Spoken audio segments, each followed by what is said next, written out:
Assalamualaikum warahmatullahi wabarakatuh. Kembali lagi bersama channel Rentang Kisah.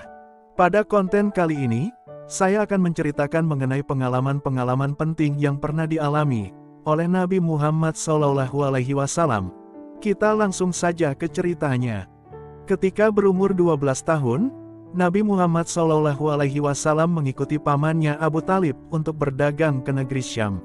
Sebelum mereka tiba ke Syam, saat masih di Busra, mereka bertemu dengan Buhaira. Buhaira merupakan seorang pendeta Nasrani yang alim. Pendeta tersebut dapat melihat adanya tanda-tanda kenabian pada diri Nabi Muhammad SAW. Maka diberitahukanlah kepada Abu Talib untuk segera membawa Muhammad pulang ke Mekah. Sebab dikhawatirkan, jikalau Muhammad ditemukan oleh orang Yahudi, mereka pasti akan menzoliminya. Kemudian, Abu Talib dengan segera mengurus dagangannya, lalu membawanya pulang ke Mekah.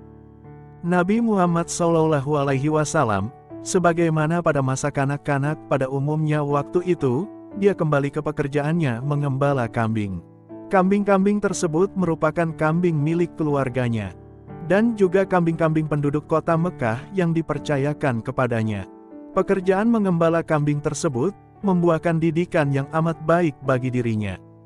Karena pekerjaan tersebut memerlukan keuletan, kesabaran, dan ketenangan serta keterampilan dalam bertindak. Di waktu beliau berusia 15 tahun, terjadilah peristiwa yang bersejarah pada kota Mekah, yaitu peperangan antara suku Quraisy dan Kinanah di satu pihak. Dan di pihak lain juga, terjadi peperangan antara suku Qais Ailan dengan suku Kinanah.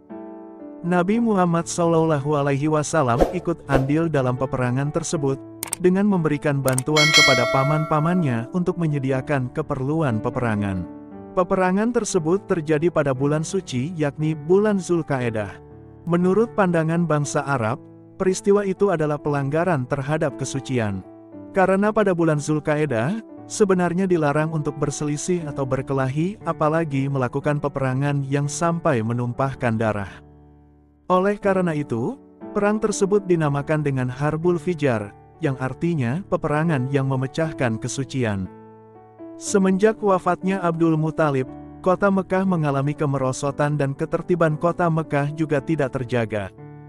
Keamanan harta benda milik pribadi juga tidak mendapatkan jaminan. Orang-orang asing ikut menderita, karena pemerasan yang dilakukan secara terang-terangan. Kadang-kadang mereka dirampok, bukan saja barang dan harta bendanya, akan tetapi juga istri dan anak perempuannya. Perbuatan yang demikian membawa kota Mekah menjadi kacau dan genting. Jika hal itu dibiarkan berlarut-larut, itu akan merugikan penduduk Mekah sendiri, khususnya kaum Quraisy. Setelah beberapa waktu, maka timbullah kesadaran di kalangan pimpinan-pimpinan Quraisy untuk memulihkan kembali ketertiban kota Mekah. Kemudian berkumpullah pemuka-pemuka dari Bani Hashim, Bani Muthalib, Bani Asad bin Uzza, Bani Zuhroh bin Kilab, dan Bani Tamim bin Murrah. Dalam pertemuan itu, pimpinan-pimpinan Quraisy mengikat sumpah, bahwa tidak seorang pun yang akan teraniaya lagi di kota Mekah, baik oleh penduduknya sendiri, ataupun oleh orang asing. Barang siapa yang teraniaya, maka dia harus dibela bersama-sama. Demikianlah isi dari sumpah itu yang dalam sejarah disebut dengan Haiful Fudul. Dan pertemuan tersebut terjadi di rumah Abdullah bin Juda'an. Hasil dari pertemuan itu membawa perubahan yang baik bagi kota Mekah.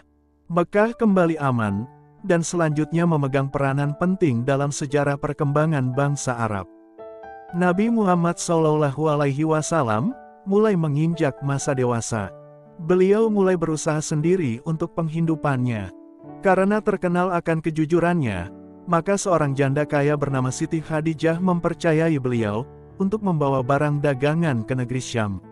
Dalam perjalanan ke Syam ini, beliau ditemani oleh pembantu dari Siti Khadijah yang bernama Maisarah. Setelah selesai berdagang di Syam, dengan memperoleh laba yang tidak sedikit, mereka pun kembali ke Mekah. Setelah kepulangan beliau, tiba-tiba saja datanglah lamaran dari pihak Siti Khadijah kepadanya. Beliau pun memberitahukan kepada pamannya.